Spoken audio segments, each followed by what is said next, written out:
¿Qué tal? ¿Qué tal? Gracias por estar en sintonía de 100% Noticias. Soy Lucía Pineda Ubau.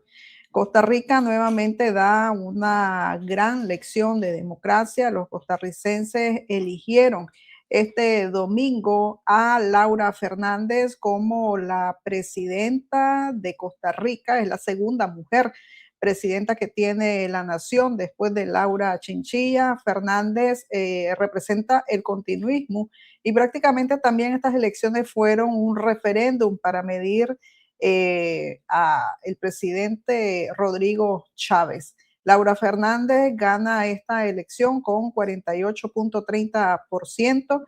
Le sigue Álvaro Ramos, que en las encuestas salía bajo, 8%, 9% a veces, pero bueno, cierra en esta elección con 33.44%.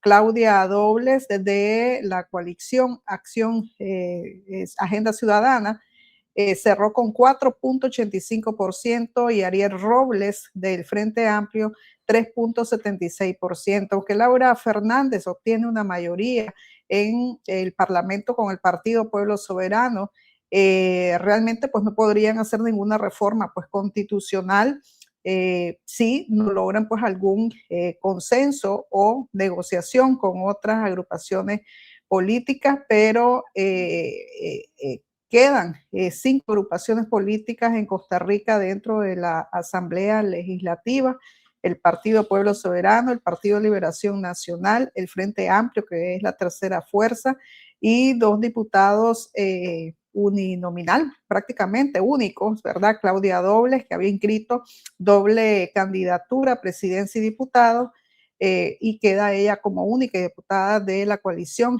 Acción Agenda Ciudadana y un diputado del Partido Unidad Social Cristiana. Sin duda, pues sí, los costarricenses se abocaron pues a las urnas. Fue avalancha de votos porque prácticamente la abstención bajó a un 30% y por la tarde se observaron pues colas todavía haciendo filas. Las urnas, las mesas estaban prácticamente, los centros de votación estaban prácticamente a reventar. Y vamos a estar hablando de este tema con Enrique Sáenz, pues, economista, es exiliado, y los nicaragüenses vemos siempre el proceso electoral en Costa Rica bastante ejemplar, porque es algo que carecemos los nicaragüenses. La presidenta del Tribunal Supremo de Elecciones pues dio unas palabras muy lindas a la hora de presentar el primer corte informativo, donde se ya daba pues prácticamente esta tendencia irreversible, donde Laura Fernández era ya la presidenta electa de Costa Rica, y mencionaba que respetar el veredicto de las urnas pues debe ser pues, ese respeto sin renunciar a la crítica, democracia y vigilar y la vigilancia que se tiene que hacer de los gobernantes, y su llamado a la responsabilidad para frenar la escalada de insultos que no acerca al país en la búsqueda de soluciones para luchar contra la pobreza, la ignorancia y la criminalidad.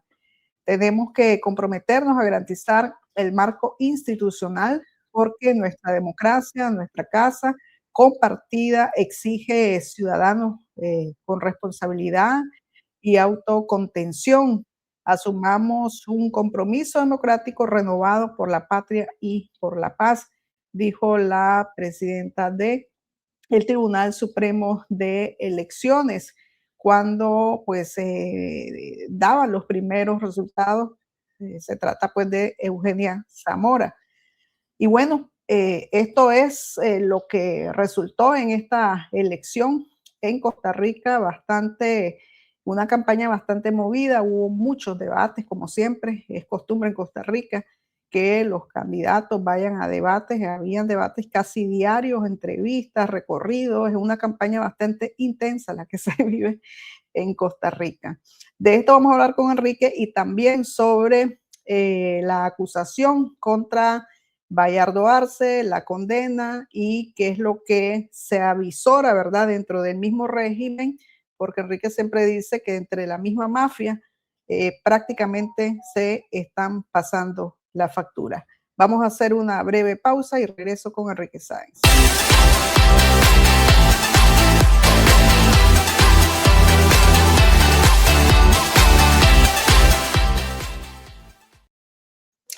Gracias por continuar con nosotros. Bienvenido, Enrique. ¿Cómo estás? ¿Cómo te encontrás? Qué gusto verte. Bueno, la verdad es que estoy saliendo de una gripe, pero bueno, una gripe es una gripe y estoy saliendo, gracias a Dios, bien de esta gripe como de costumbre. Un gusto estar con vos, Lucía. No te oí decir ahora lo de la bolita del mundo. Aprovecho, Tienes razón. apro- A veces se me olvida. Pero estamos transmitiendo en toda aprovecho. la bolita del mundo porque, bueno, como estamos en el internet, esto siempre anda por toda la bolita del mundo. No, entonces yo quería aprovechar para enviar, pues, también un saludo a la audiencia que efectivamente está en toda la bolita del mundo y ve a 100% noticias a distintas horas, ¿verdad? Entonces nosotros estamos incluso en un día y ya otros compatriotas nuestros están en otro día. Así que un saludo a todas las personas de origen nicaragüense, estén donde estén. Y un siempre estar con vos, Lucía. Bueno, Enrique, comencemos con Costa Rica. ¿Qué te deja esta elección? Siempre, pese a todo, ¿verdad? Que fue una campaña bastante intensa, bastante ataque de uno al otro candidato, hubo bastante tensión. Pues siempre hay un ejemplo de democracia, no solo para Sí, Nicaragua, sino para Centroamérica, para todo el mundo, y sigue siendo pues una democracia sólida, donde se deposita la confianza en ese árbitro electoral que recibió, como decimos, crítica del mismo presidente Chávez, pero ya ve, un Tribunal Supremo de Elecciones bastante profesional y que cuenta los votos de los costarricenses, Enrique. ¿Qué te deja esta elección? sí. Primero, esa envidia de la buena, ¿verdad? Porque pues me ha tocado ver en distintos momentos procesos electorales costarricenses y siempre, aunque esta tuvo algunas particularidades, siempre se impone el espíritu cívico, el espíritu democrático. Eso es lo primero. Lo segundo es que los resultados son contundentes. Eh, la candidata que se conocía como candidata del oficialismo obtuvo una mayoría clara, diáfana, tanto a nivel presidencial como en la asamblea. Ese es otro dato relevante, pero en correspondencia con lo anterior, también es relevante que más de la mitad de los electores no votaron por ella, ¿verdad? Porque para quienes no lo saben, en Costa Rica gana en primera vuelta la candidata, en este caso, o el candidato que obtiene más del 40% de los votos. Entonces no es como en otros que se requiere el 50% y si no va a una segunda vuelta.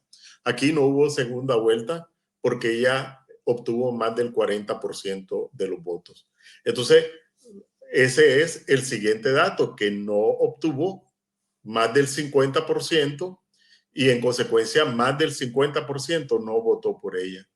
Y aunque obtiene la mayoría absoluta que le permite aprobar leyes, tener un control de la asamblea, no le otorgó mayoría calificada como para plantearse reformas constitucionales o reformas de mayor envergadura. El asunto aquí es, ella planteó, se acabó la Segunda República, ahora vamos a la Tercera República. ¿A qué se refiere cuando se habla de la Segunda República? Porque también es importante que nosotros contextualicemos y lo situemos también en términos históricos. Costa Rica tuvo una guerra corta, pero una guerra civil a mediados del siglo XX, fines de la década de los 40, 50, y a partir de los 50 se instaló, por así decirlo, un nuevo régimen que ha sobrevivido 50, 75 años, que estuvo caracterizado por la abolición del ejército, la inversión en educación, un conjunto de instituciones sociales, la seguridad social, un conjunto de bancos, etcétera, públicos, que conformaron un estado de bienestar, como se llama todavía, a la tica, a la latinoamericana, uno de los pocos países de América Latina que pudo juntar democracia con un estado de bienestar. Bueno, entonces esto lo dan por agotado y efectivamente, y yo quisiera, porque ya, y voy a utilizar esta frase, Costa Rica no es lo que era. Y pienso que con este resultado electoral, aunque buena parte del pueblo costarricense ya estaba dando señales claras de que el modelo estaba agotado, pues un importante sector de la sociedad costarricense no alcanzaba a ver que ya había surgido una nueva Costa Rica. Y yo tengo que decir que no me puse a leer, me puse a estudiar el informe sobre el estado de la nación del año pasado, que hace una película de los últimos 30 años, de las transformaciones que sufrió Costa Rica en los últimos 30 años y que como fueron graduales, pues buena parte de la población costarricense no se dio cuenta. De tal forma de que ahora efectivamente nos encontramos en una vuelta que no sabemos exactamente a dónde va a discurrir. Y rápidamente voy a dar algunos datos de este estudio que explico rápidamente. El Consejo de Rectores de las universidades, que tienen una jerarquía profesional, política, moral, desde hace 30 años, cada año publican lo que le llaman el Estado de la Nación, que es una fotografía con análisis estadístico, con encuestas, etcétera, de qué ocurrió ese año en Costa Rica. Pero el del año pasado, en lugar de ser una fotografía, lo que hicieron fue una película de cómo era Costa Rica cuando hicieron el primer estudio y identificaron un conjunto de temas y cómo se fueron transformando a lo largo de los últimos 25, 30 años. Y solo voy a rescatar lo que considero relevantes para quienes nos importa mucho, sentimos mucho lo que ocurre en Costa Rica, pero también cualquier cosa que ocurra en Costa Rica va a tener repercusión en los nicaragüenses que viven en Costa Rica, en los nicaragüenses que viven de las remesas de quienes trabajan en Costa Rica y en general en los nicaragüenses, por supuesto también en los exiliados. Primer dato, hace 25 años, más del 90% de los electores se identificaba con uno de los partidos políticos existentes. Básicamente eran dos, Liberación Nacional y los socialcristianos. Para el 2023, solo el 17% se identificaba con una opción partidaria. ¿Qué significa esto? Que se acabaron el régimen de partidos, que se acabó o se erosionó muchísimo la representación política. Y estas elecciones simplemente lo confirmaron, porque el partido que ganó en realidad no es un partido, ¿verdad? Fue una casilla electoral que estaba a mano, la utilizaron para inscribirse, pero no era una organización política con tradición. Y Liberación Nacional, que pues el candidato tuvo un comportamiento bastante decente, todos se lo atribuyen el porcentaje que sacó a la persona, pero no al partido. ¿Qué significa esto? Que la democracia costarricense tiene una pata renca o le falta una pata, que es el régimen de partidos, de organizaciones políticas. Por eso, uno de los señalamientos que se hace es el personalismo, y uno de los desafíos de la presidenta electa es si va a poder salir de la tutela del presidente Chávez o efectivamente va a ser una gestión propia. Pero por de pronto está por reconstruirse la representación política del pueblo costarricense, de que evidentemente no siente que haya organizaciones que lo expresen. Ese es un primer dato. Un segundo dato relevante es el tema de la seguridad. Incluso, pues yo llegué exiliado a Costa Rica en octubre del 2018. 7 años después, pude ver que ya el nivel de violencia y de inseguridad ciudadana había cambiado de manera significativa, con asesinatos en restaurantes, en sitios públicos, en la calle, el sicariato. Y Costa Rica en los últimos 5 años, en los últimos 4 años, el periodo de gobierno de Chávez, pues registró los 3 récords en materia de homicidios por cada 100,000 habitantes. Y entonces aquella sociedad pacífica, casi idílica, con niveles de homicidios que no tenían que ver con sus vecinos centroamericanos, ahora registró más de 16 homicidios por cada 100,000 habitantes, que se acerca mucho al promedio latinoamericano y al de otros países centroamericanos caracterizados por sus niveles de violencia. Esa es otra Costa Rica. ¿Y dónde está el origen de la violencia?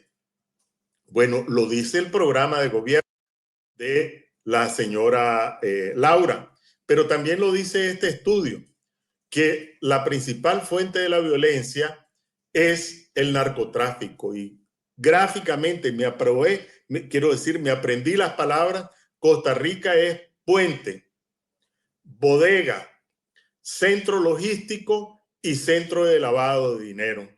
Entonces, porque la geopolítica del narco colocó a Costa Rica o le asignó esos papeles, ese papel: puente, bodega, centro logístico y centro de lavado de dinero. Y una sociedad muy democrática, muy comprometida con los derechos ciudadanos, y el sistema judicial igualmente comprometido con los derechos ciudadanos, pues muy vulnerable a la penetración del crimen transnacional. Entonces, esa es una segunda realidad, no es la Costa Rica de hace 10 años. En tercer lugar, el tercer dato, solo voy a dar 4 para decir que Costa Rica ya no es lo que era. El tercer dato tiene que ver con la estructura económica, donde está la raíz o una de las raíces de los problemas. La estructura económica, Costa Rica, desde hace 20 años o más, apostó a una modernización de su modelo económico. Pasar de una economía agroexportadora a una economía con una base tecnológica inscrita en los circuitos internacionales. Y lo logró, pero lo logró parcialmente. Únicamente el 20% de la estructura económica del país tiene esos altos componentes tecnológicos, altos ingresos para quienes trabajan allí o los agentes económicos empresariales, pero el 80% del resto se encuentra todavía en la economía tradicional, y entonces hay unos ingresos absolutamente dispares. Es lo que se conoce, y allí aparece caracterizado como una economía dual, altamente modernizada, con grandes o con notables contenidos tecnológicos, que genera ingresos, empleos de calidad, y un 80% rezagado, con la diferencia de que buena parte de este 20% está en zonas francas, no paga impuestos, y el 80% rezagado tiene la carga de pagar impuestos. Entonces, una sociedad dual y desigual. ese es otro elemento que evidencia que Costa Rica ya no es lo que era. Y el último que voy a señalar se refiere a los aspectos propiamente sociales. Según estos estudios a lo que me estoy refiriendo, en los últimos 10 años, los sectores medios y los sectores de trabajadores perdieron el 20% de sus ingresos reales. Entonces, es una sociedad que descansaba en una clase media ancha y sigue teniendo una clase media ancha, pero una clase media cada vez más empobrecida. Porque en lugar de que esa clase media mejorara su posicionamiento, sus ingresos y se acercara hacia los sectores de mayores ingresos, más bien se acercó a los sectores de menores ingresos, los cuales también bajaron sus niveles de ingresos. Entonces, tenemos una sociedad, hay que decirlo, en la que un importante sector pues perdió calidad de vida. Entonces, en términos sociales, en términos económicos, en términos políticos y en términos de seguridad, Costa Rica no es ya lo que era. Entonces, estos son los desafíos que va a enfrentar el nuevo gobierno en unas condiciones en que, por supuesto, se generan grandes expectativas. Yo estuve pues leyendo el programa, estuve leyendo la caracterización del votante y a diferencia de lo que ocurre en otros lados, o a diferencia de algunos otros lados, pero a semejanza también de algunos otros lados, el perfil del votante es mayor de 50 años, varón y de escolaridad de primaria y secundaria. Es decir, este sector mayoritario o con un peso poblacional muy importante que ha sido empobrecido, le está pasando la factura al establishment. Entonces habrá que ver si las expectativas de cambio que puede generar efectivamente son correspondidas con el gobierno que va a asumir en los próximos meses. Lo que es definitivo es que Costa Rica ya no es lo que era. Enrique, me llamó la atención que a diferencia de dos elecciones que han habido en América, la de diputados en Argentina y la elección presidencial en Honduras, Estados Unidos o el presidente de Estados Unidos, Donald Trump, ¿verdad? En el caso de Costa Rica no dieron la adhesión o el respaldo público a ningún candidato. ¿Por qué crees que Estados Unidos, porque más bien hicieron un tuit, la Embajada de los Estados Unidos, que con el que resulta electo Estados Unidos trabaja? ¿Por qué crees que esta vez Estados Unidos pues no necesitó decir, ve, pues Trump apoya a este candidato o a este partido, a esta agrupación? Bueno, yo creo que hay varias razones. En primer lugar, que efectivamente cualquiera de los candidatos, sobre todo pues Laura y el candidato de Liberación, pues no eran antagónicos a Estados Unidos. En consecuencia, podía trabajar con cualquiera de los que saliera electo. En segundo lugar, hubo mensajes muy claros de la institucionalidad costarricense en el sentido de que se respetara la voluntad del pueblo costarricense y creo que Estados Unidos lo entendió, a lo mejor hasta contraproducente hubiera sido como fue en Canadá, por ejemplo. Entonces, siento de que la institucionalidad costarricense, las características de los candidatos y los mensajes que recibieron fueron suficientes porque no había ningún desafío de por medio a la naturaleza de las relaciones con Estados Unidos. ¿Cómo crees vos el tema de los nicaragüenses en Costa Rica, el tema del exilio, el tema de refugio Costa Rica? ¿Considerás que sigue dando esa garantía de refugio con X o con Y candidato, partido o gobierno? Sí, repito, una cosa es lo que está en los programas de gobierno y otra es lo que ocurre en la realidad.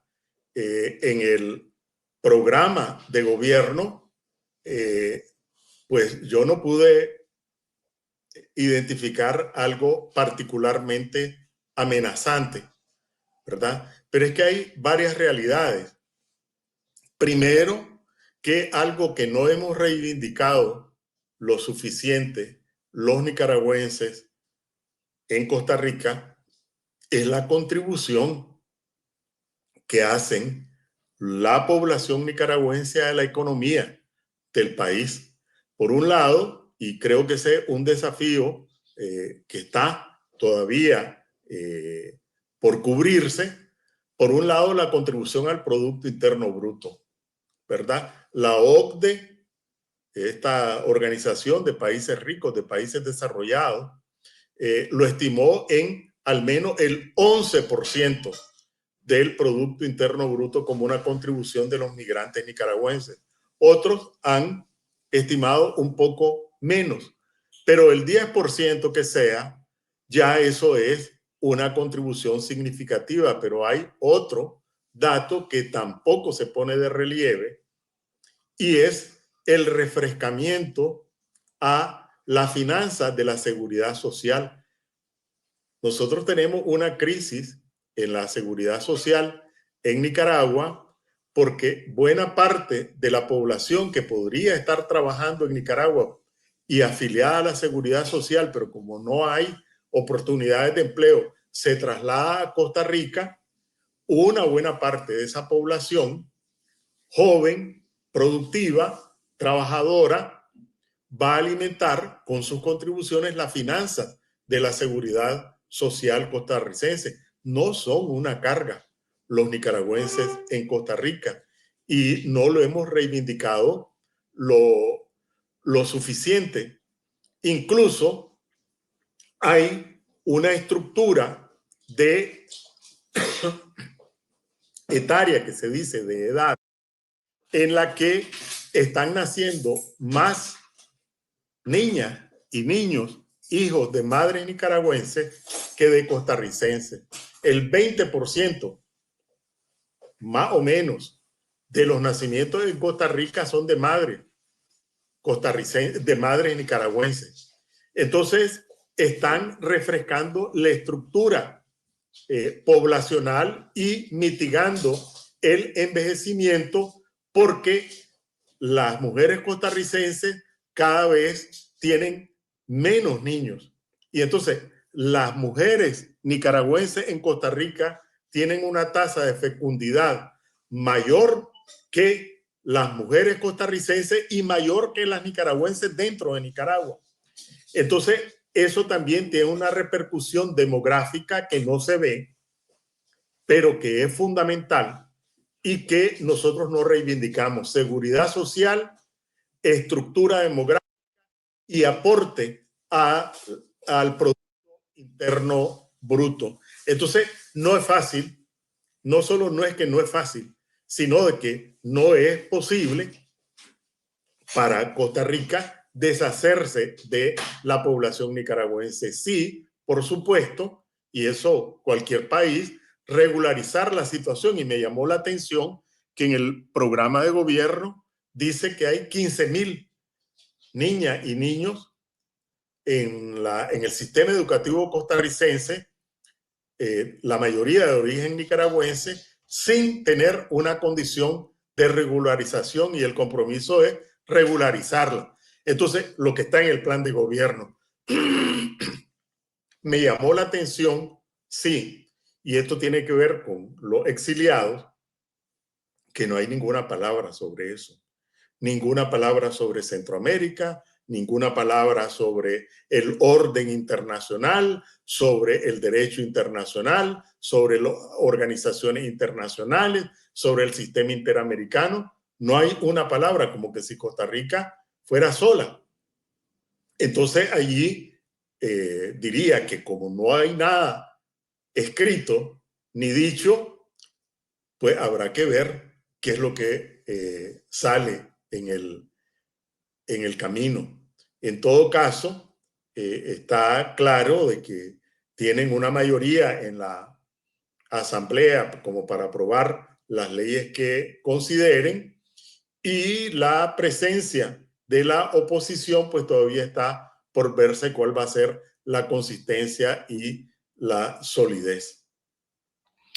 Bueno, pasemos al tema de Bayardo Arce. Vos mencionabas que Arce, lo que le ha pasado son parte de las vendetas internas y que también lo exhiben como pues un chivo expiatorio, pues de esa misma mafia que vos siempre has denunciado, que es la dictadura Ortega Murillo. ¿Qué te llama la atención de este caso? Hay algunos que han dicho pues qué autoridad moral tiene el régimen de acusar, enjuiciar a Arce por lavado de dinero cuando la misma estructura como tal del régimen se ha prestado pues para eso.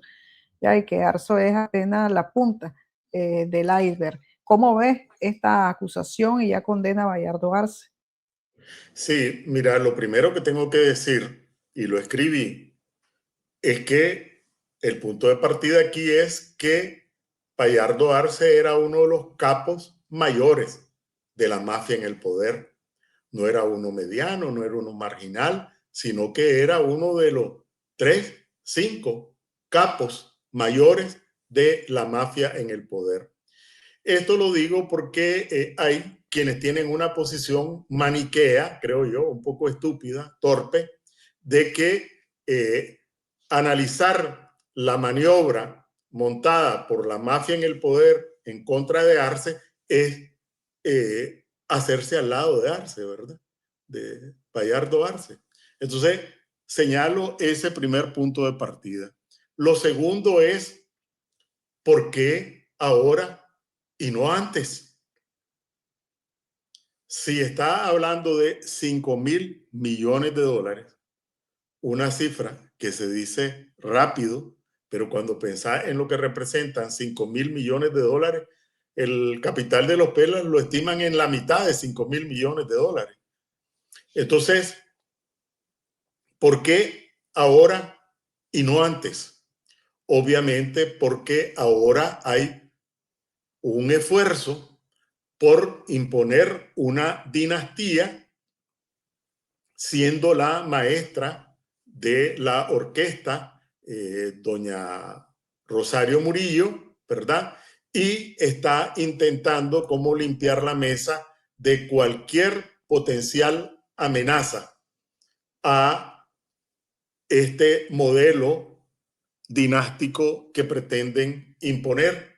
Y así han ido saliendo de medianos, pequeños y grandes, y obviamente Bayardo Arce, característica que hay que reconocerla, de habilidad, vínculos con el sector empresarial, vínculos con sectores sandinistas, vínculos con sectores del ejército, vínculos a nivel centroamericano, a nivel internacional, etcétera, pues era capaz, si estaba en la otra acera, pues por lo menos de obstaculizar, sino impedir esta pretensión de imponer una dinastía, dictadura dinástica. Entonces, bueno, así como acabaron, mataron a Humberto Ortega, que era otro que tenía esa capacidad, pues ahora le toca a Bayardo Arce. Vendetta, porque habían también diferencias personales y disputas por el poder. Eso está clarísimo. Y yo lo pongo como con lente, ¿verdad? ¿Cuál es el primer lente? El lente de la camarilla gobernante. Y entonces dilucidan por esta vía esas disputas de poder a lo interno de la camarilla gobernante. Ensanchamos el lente y vamos a las bases que todavía le quedan y a la población nicaragüense dentro del territorio nicaragüense, para los cuales la corrupción pasó a ser la primera preocupación o la segunda, dependiendo de las mediciones que se han hecho. Pero la corrupción no estaba en primer lugar. ¿Por qué? Porque es demasiado ostentosa ahora. No se puede ocultar ni a nivel municipal con los concejales, con los alcaldes, con los diputados, ni a nivel nacional. Y en consecuencia quieren aparecer con un chivo expiatorio como que ellos realmente están limpiando la corrupción porque saben el cuestionamiento que hay en las escuálidas bases que todavía le quedan y en la población nicaragüense. Es decir, pretenden lavarse la cara. Y en tercer lugar, a nivel internacional, en Sancho el Lente. No perdamos de vista que aunque no estén ganando esa batalla, tampoco la han perdido totalmente, y es buscar cómo congraciarse con la administración Trump y aparecer que están barriendo con el lavado de dinero y que con cualquier flujo ilícito de capital y que en consecuencia son un gobierno o un régimen de manos limpias, pretendiendo lavarse las manos y lavarse la cara. Pero creo que lo han hecho de una forma tan chapucera y nuestra obligación es desnudar esa chapucería y que si ellos piensan lavarse la cara, nosotros lo que tengamos a mano, le embadurnemos la cara con lo que consideremos apropiado embadurnarle, y voy a dar algunos elementos. 5.000 millones de dólares, supuestamente de lavado. Probablemente no podían decir, y debe haber sido una tentación decir que era de origen del narcotráfico. Pero bueno, eso lo embadurnaba completamente. Pero lavar 5.000 millones de dólares y dicen que es son fondos ilícitos resultado de la evasión fiscal. Si nosotros dividimos 5.000 millones de dólares, supongamos que esto ha sido en los 20 años de régimen de Ortega, ¿cuánto nos da en promedio? 250 millones de dólares. En promedio, solo para hacer un cálculo. Pero ellos dicen que es en evasión fiscal. Entonces, ¿qué nivel de utilidades debía tener esta empresa donde estaba Arce para que solo en evasión fiscal fueran 250 millones de dólares? Es un absurdo de que en una economía que hace 10 años tenía 1.500 millones, hace 15 años, en recaudación fiscal, el 15% fuera evasión de una sola persona. Lo segundo es que la evasión de 5.000 millones de dólares, y en la descripción que hacen, requiere todo un entramado. Eso no se puede hacer cargando maletines y llevándoselo. Eso se tiene que hacer por la vía bancaria. Y transacciones financieras de esta magnitud, ¿cuáles fueron los bancos que se utilizaron? ¿Cuáles fueron los banqueros o los operadores financieros que estuvieron en esta operación? ¿Cómo la superintendencia de bancos no pudo percatarse de las irregularidades en transacciones de esta magnitud? Y la unidad de análisis financiero, que son medio segurosos, etcétera, etcétera, y que tienen tecnología, etcétera, etcétera, ¿cómo no pudieron percatarse? La pregunta que sigue es, ¿hay algún funcionario de la superintendencia de bancos que haya sido interrogado o que esté preso? Porque si ya condenaron a Arce es que ya tienen todo el marco probatorio. Y ese marco probatorio pues tendría que incluir a gente de la UAF. ¿Dónde están? Hay presos de la UAF, de la Unidad de Análisis Financiero, o sometidos a proceso. De la Superintendencia de Bancos, ¿dónde están? Incluso del Banco Central o de los bancos. Entonces, evidentemente, de lo que se trata es de decir, aquí había corrupción y aquí había un responsable y ahí está ese responsable. ¿verdad? Entonces nosotros tenemos las manos limpias y la cara limpia. Para mí, esa acusación más bien es una confesión de los acusadores. Porque yo no sé si vos te acordás, Lucía, creo que en algún programa lo comentamos, que en los informes sobre inversión extranjera, al analizarlo, a mí me resultaba bastante raro una serie de datos y el origen de los países de origen de esas inversiones. Bueno, y entonces Barbados está entre los 3 primeros países como origen de inversiones y en algún momento segundo. Una plaza reconocida como de estas, de empresas de maletín y precisamente para transacciones ilícitas. ¿Qué empresa o empresario de Barbados? ¿Cómo es posible que Panamá, también se le llama paraísos fiscales, haya desplazado a México, a Estados Unidos, a Costa Rica como origen de las inversiones extranjeras? La única explicación, cruzando datos, es que la mafia en el poder, utilizando este mismo entramado que dicen, ¿verdad? Empresas de maletín en Nicaragua y fuera, sacaban el dinero y después lo volvían a meter, lo reciclaban para valerse de la protección de inversiones extranjeras.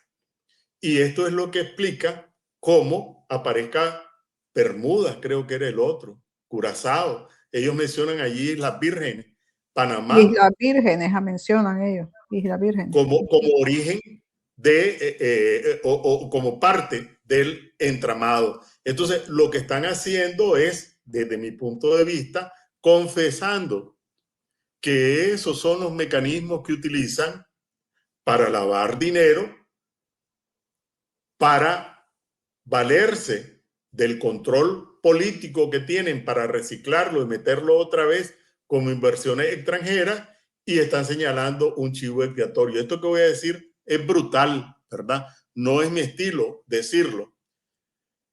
¿Hay alguien que piense que Bayardo Arce va a salir vivo de la cárcel?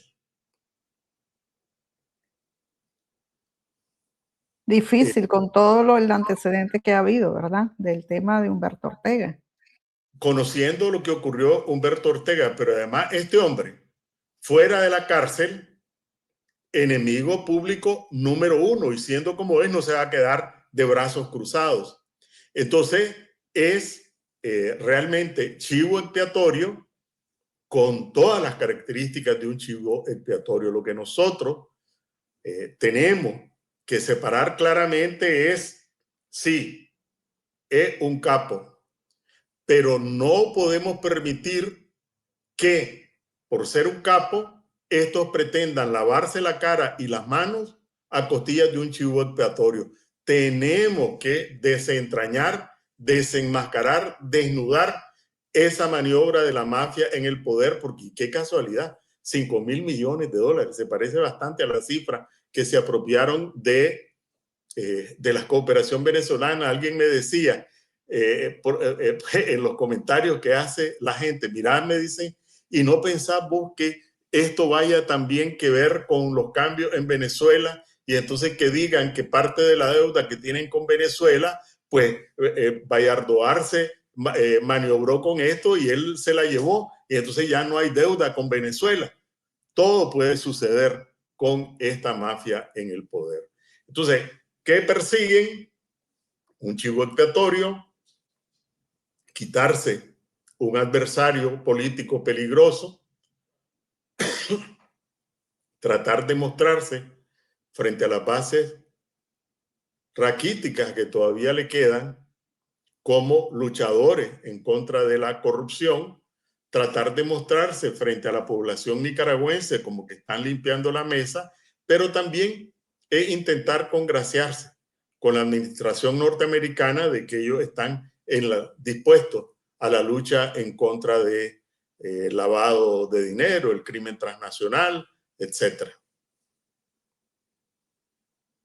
¿Cómo queda el régimen sí ante estos organismos? El Gafilat, el Gafi, que tienen precisamente que ver con el tema de antilavado, ¿verdad? La fiscalización, cuando revelan, cuando, bueno, ellos exponen todo este supuesto lavado, que vos decís, pues, que ocupan Arce como chivo expiatorio, pero a la vez, pues, es parte de tratar de justificar, pues, un accionar que ellos mismos han tenido y tratar de justificar cómo ha entrado ese dinero a Nicaragua, que vos decís vía inversión extranjera directa de estos lugares que han sido sospechosos y que vos habías tenido pues muchas sospechas, pues de qué raro que esté invirtiendo Bahamas, creo que Islas Vírgenes, otros países, Barbados. Barbados, perdón, en Nicaragua, de qué palo, de dónde viene. Entonces, ¿cómo queda Nicaragua? ¿Cómo queda el régimen?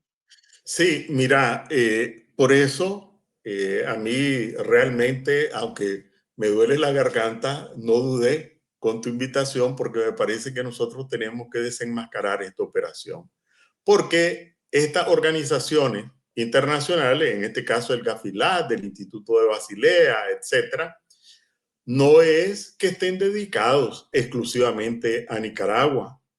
De hecho, el Gafilat sacó a Nicaragua de la lista gris, que le llamaban, porque la dictadura aprobó todas estas reformas a la ley contra el terrorismo y a la ley contra el lavado de activos, y la gente del Gafilat dice, aprobó tal ley tiene tantos requisitos, la ley persigue tales objetivos, etcétera, en un checklist, entonces ya cumplió, salen, y además lo han aplicado a organizaciones de sociedad civil. Entonces el Gafilat dice, sale de la lista gris. Viene el Fondo Monetario Internacional y dice que feliz, salió de la lista gris, aprobó una ley, sigue aplicándola y con especial énfasis a las organizaciones de sociedad civil.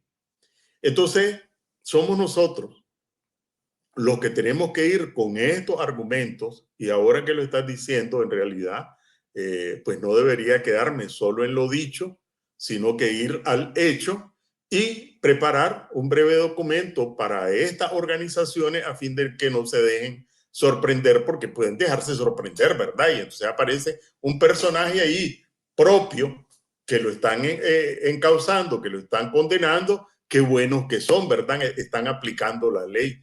Entonces, por eso decía que nosotros no podemos dejar quedarnos de brazos cruzados, porque así es como operan las cosas a nivel internacional, ¿verdad?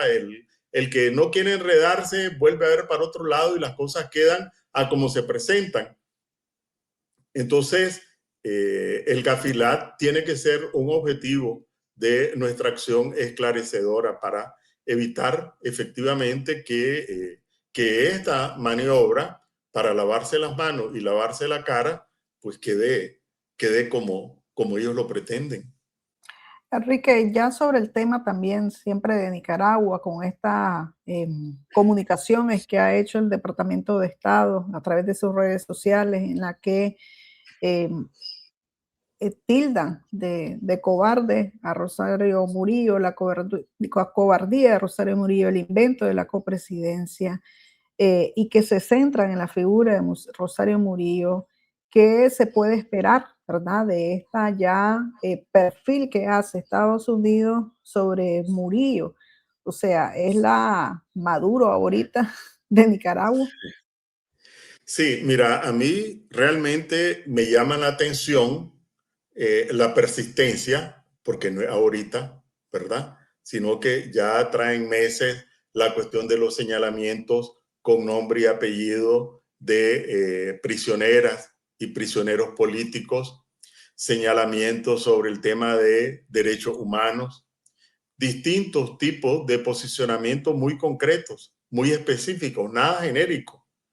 Incluso en el caso de las prisioneras y prisioneros políticos, sin distinción, porque habían unos de una orientación, otros de otra orientación, casi dando un ejemplo, ¿verdad? Que frente a las personas que estaban prisioneras políticas no había que tener la mezquindad de colocarles una etiqueta política, partidaria, digo. Entonces, a mí me llama la atención la persistencia y la consistencia. Y esto, lo decía de pasada, la estrategia evidente de la dictadura es como pasar el vendaval debajo de la mesa, no hacer ruido, quedarse callado, hacer señales de condescendencia, etcétera, mientras pasa el vendaval. Pero, y bueno, y mandaron a Moncada Colindres como gran gestor de algún tipo de acercamiento. Evidentemente, esa estrategia no está teniendo efecto porque este último señalamiento, y son tan precisos 6 líneas, ¿verdad? Directo, pero además con fecha, en la fecha, ¿verdad? En la fecha en que se aprobaron las reformas constitucionales, en la fecha en que cumplieron 19 años de haber llegado al poder. Todo realmente muy puntual. Yo aquí lo que creo es que igual, tomando el ejemplo de Venezuela, es que es lo que estamos haciendo nosotros, ¿verdad? Allí leí en 100% Noticia una nota sobre las declaraciones de probablemente la persona o una de las personas que mejor conoce los círculos de Washington, Manuel Orozco, que fue lapidario, ¿verdad? Eh, Ayer fue que leí la nota en 100% Noticias sobre las declaraciones de Manuel. Si nosotros, que no han caído bien, te cuento, en todos los sectores de oposición, ¿verdad? bueno, obviamente quienes pueden sentirse aludidos no pueden considerarse felices, ¿verdad? Lo que sí puedo decir es que él es uno de los mayores conocedores de Washington y ha andado para arriba y para abajo desde hace décadas, ¿verdad? Entonces, muy polémicas sus declaraciones, pero las mismas declaraciones son una evidencia de que nosotros tenemos que hacer mucho más, ¿verdad? Para corresponder, porque la administración norteamericana va en su carril marcando el paso, pero nosotros no vamos siguiendo ese paso. Entonces, creo que efectivamente van, por ejemplo, lo de España. ¿Qué pasó con España? Nosotros tenemos que aprovechar esa situación, esa condición. Entonces, pero eso solo se puede aprovechar teniendo algún tipo. Yo no tengo ninguna expectativa sobre unidad, etcétera. Además, no pertenezco a ningún grupo, no tengo ninguna pretensión de liderazgo, pero algún tipo de comunicación se puede tener, algún tipo de concertación se puede tener y en este caso no estar viendo para el ICACO esperando a ver qué es lo que hacen los norteamericanos, porque es posible que si no ven que a la par haya una alternativa de poder creíble, seria, pues terminen por aburrirse. Bueno, ¿cómo crees vos que podría ser una transición en Nicaragua? O sea, ¿será que Estados Unidos va a poner el mismo método de Venezuela? ¿Va a ser diferenciado? Pero sí hay una clara posición del gobierno de Estados Unidos de quitar, o sea, de eliminar pues a estas dictaduras de la región.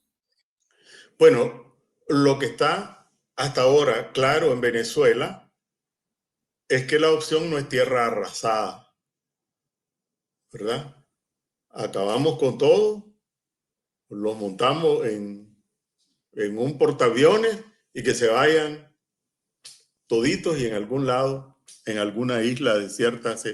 Eso no es lo que ocurrió en Venezuela.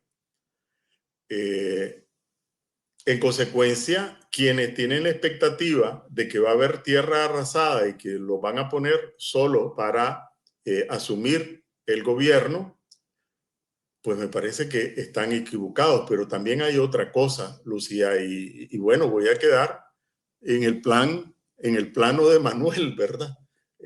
Ganándome enemistades sin querer ganándome. Pero reflexionando, vos sabés desde cuándo vengo yo en esto, ¿verdad? Es decir, no soy un novicio. Entonces, pues en los temas económicos, en los temas políticos, en la asamblea, etcétera. Entonces, cuando hablamos de transición, la magnitud de los desafíos que vamos a enfrentar no es una tarea de una persona, porque yo oigo allí o veo como que se piensa de que el personaje va a resolver, o de un grupo político, o de una ideología política. Y solo voy a poner algunos ejemplos. Vos no podés impulsar ninguna transición si no haces una reforma radical del aparato judicial, de la A a la Z. Esto es jueces locales, jueces de distrito, magistrados de apelaciones, magistrados de la corte, secretarios, todo el andamiaje. Tenés que darle la vuelta al calcetín. ¿De dónde vas a agarrar los abogados? ¿Vas a poner una fila? ¿Este es de este color? Sí. ¿Este es de otro color? No. Vos, entonces, aparato judicial. No podés desarrollar ningún proceso de transición si no le das vuelta al calcetín de la policía, ¿verdad? No, difícilmente vas a poder eliminar a toda la policía, ¿verdad? ¿De dónde vas a agarrar a los comisionados? El entrenamiento no es una cosa de la noche a la mañana. ¿Cómo vas a hacer para la reforma policial? ¿Cuántos expertos tenés en gestión policial? Ahí tenés otro problema. Y eso no son problemas que los vas a ver 3 años después. No, los vas a ver desde que llegues, ¿verdad? Porque el tema judicial va a ser desde que llegues. El tema de la policía desde que llegues. Bueno, vos no podés sin desmantelar todo el entramado corrupto, gobernar, ¿verdad? El control de la electricidad, el control del combustible, todo este entramado que está ahí. ¿Cuál es el aparato de la Contraloría? ¿Cuántos auditores necesitas? ¿Cómo es que vas a hacer para desmantelar el aparato corrupto? Y ahí tenés un tercero, ¿verdad? Corrupción, policía, administración de justicia. Ajá, y con el ejército, ¿cómo va a hacer?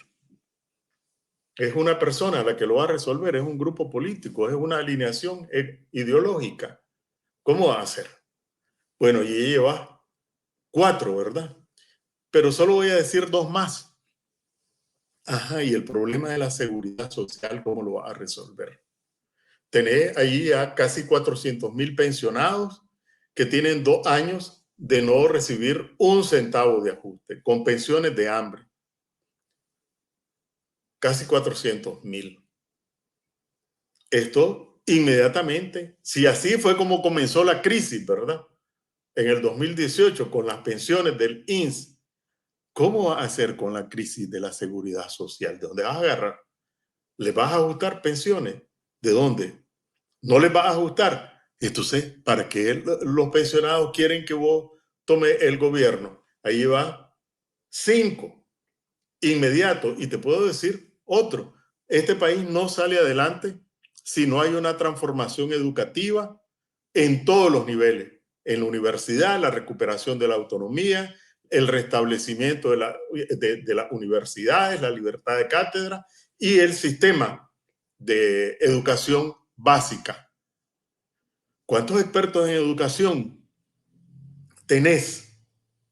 Me refiero, como nicaragüenses tenemos, pero una persona o una alineación ideológica, ¿cuántos directores de escuelas, delegados de educación, etcétera, necesita un esfuerzo nacional para salir del lodazal, del pantano donde esta gente nos ha metido? Y solo estoy señalando esos, ¿verdad?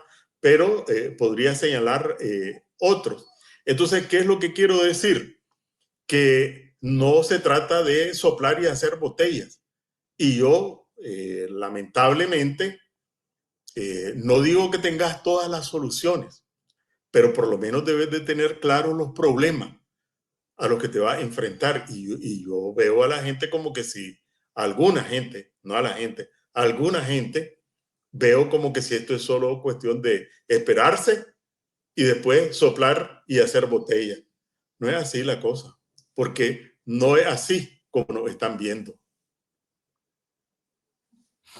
Pues Enrique, pues gracias por haber estado acá con nosotros y hablar de estos temas, aterrizando pues el tema de Costa Rica, el tema de Bayardo Arce y también pues ya para Estados Unidos, la causante de todos los problemas, según los tweets, es Rosario Murillo y que es el pegón, el trabón y que es la que se opone pues, a cualquier proceso de transición. A Ortega prácticamente lo tienen, porque dicen dictadura o régimen Murillo-Ortega. Ya no es Ortega Murillo, y eso ya lo vienen ellos acuñando ese término desde hace ya varios meses. La administración Trump sobre todo. Vamos a ver en qué queda. Estamos todos a la expectativa porque algo va a pasar en Nicaragua, algo va a hacer la administración Trump en Nicaragua y hay que estar listos. Exactamente, esa es la palabra, hay que estar listos. Y para estar listos, tenés que alistarte, ¿verdad? Bueno, nosotros estamos listos para informar, yo no sé. No, es que mira, Lucía, no con ánimo de congraciar, que esto es público, ¿verdad? Pero es que los periodistas hacen su trabajo. Y es uno de los flancos donde la dictadura ha sido derrotada por goleada, ¿verdad?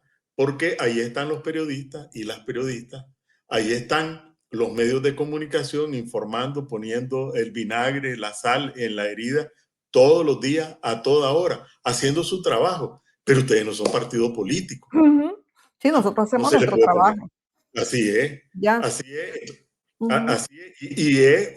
Y es probablemente mucha gente hubiera bajado ya los brazos si ustedes hubieran bajado los brazos. Ustedes son, es una palabra ingrata, pero es la que se me viene. Ustedes son vanguardia en esto. Están a la cabeza. Y bueno, yo realmente siempre les rindo el charro porque han afrontado todos los riesgos, han pagado costos, precios muy altos y ahí están. Así que hay que reconocérselo cada vez que uno pueda. Gracias, Enrique, pues y a ustedes como pues actores también de la sociedad nicaragüense en diferentes espacios. Lo que nosotros siempre le pedimos es información, ¿ya? Información útil, información veraz, información que nos ponga a las puertas del Carmen. Decimos. A las fuerzas satánicas. Porque entonces, información valiosa, yo creo que, y en esto te voy a decir, no todo mundo maneja información, entonces hay que ver qué es información, qué es análisis y qué son los hechos, entonces hay que siempre, es valioso siempre, pues que les decimos a todos que brinden pues siempre la información veraz, porque queremos informar con la verdad también. Gracias, Enrique. Nos vemos, Lucía. Nos vemos. Y a ustedes también, gracias por haber estado con nosotros. Teníamos a Enrique Sáenz hablando de diversos temas. Vamos a hacer pues notas ahí un poco seccionadas porque sí, abordamos varios temas para que no haya ningún tipo de desperdicio. Descarguen nuestra aplicación móvil de 100% Noticias. Recuerde que puede darle me gusta al programa, compartirlo, así nos ayuda a llegar a más personas. En tiempos de censura, informarse es un acto de libertad.